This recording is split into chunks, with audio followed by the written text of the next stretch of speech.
اس میں حضور سید عالم کی ایک حدیث مبارکہ مزید سن لیجئے، اور یہ حدیث مبارکہ صحیح مسلم شریف سے، تقریباً صحیح احادیث اور فتاوے کی کتاب سے آپ کی خدمت میں مسائل ذکر کیے جا رہے ہیں، اور اس کے راوی حضرت ابو ایوب انصاری ہے۔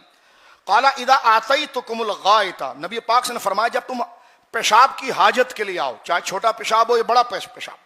فلا تستقبلوا القبلۃ، قبلے کی طرف تم نے منہ کر کے پیشاب نہیں کرنا، یہ حضور کا آرڈر ہے، اور یہ نہیں ہے لا تستقبلوا القبلۃ، قبلے کی طرف منہ نہیں کرنا، ولا تستدبروها، اور نہ قبلے کی طرف پیٹ کرنی، یعنی ایسے واش روم میں آپ داخل ہوئے کہ سامنے تو قبلہ نہیں لیکن پیچھے قبلہ ہے، فرمایا نہیں، اس حالت میں کہیں پیشاب نہیں کرنا کہ جس میں تمہارا چہرہ قبلے کی طرف جاتا ہو یا اس طرح بیٹھے ہو کہ تمہاری پیٹھ قبلے کی طرف جا رہی ہو۔ فرمایا ولا تستبروها ببول ولا غائط، چاہے چھوٹا پیشاب کرو یا بڑا پیشاب، ولیکن شرقوا وغربوا، کیونکہ مدینے کے اندر قبلہ اس طرح تھا، تو فرمایا اس کی سمت کو، ڈائریکشن کو تم چینج کر دو اور ادھر سے تم ہٹ جاؤ۔ اور ایک حدیث پاک کے اندر حضور نے فرمایا اذا جلس احدکم علی حاجته فلا يستقبل القبلۃ ولا يستدبروها، جب تم میں سے کوئی شخص پیشاب کے لیے بیٹھے نہ قبلے کی طرف منہ کرے نہ قبلے کی طرف پیٹ کرے۔ گھر میں جب آپ واش رومز بنائیں تو پہلے یہ دیکھ لیجئے کہ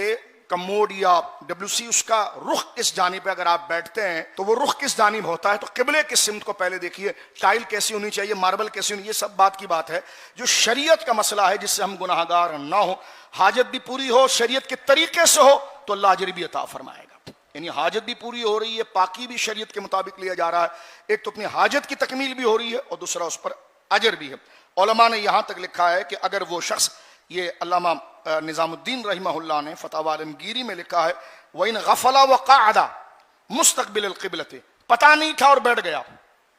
اور منہ اس کا قبلے کی طرف تھا، يُسْتَحَبُّ لَهُ أَنْ يَحْرِفَ بِقَدْرِ الْإِمْكَانِ، اگر گھوم سکتا ہے،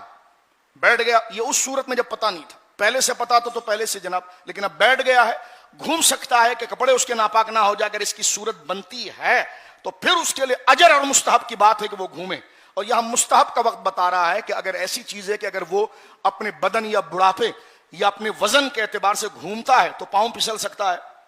یا جناب کپڑے ناپاک ہو سکتے ہیں، تو پھر اسی طرح وہ بیٹھے، باہر نکل کے اللہ کے حضور توبہ کرے، لیکن یہ کہ جب اس کو پہلے پتہ ہو جائے تو اس چیز کے اندر وہ انوالو نہ ہو، اس طرف وہ نہ جائے۔ نبی کریم علیہ الصلوۃ والسلام کی یہ ہدایات جو ہے وہ سخت طور پر لازم ہے۔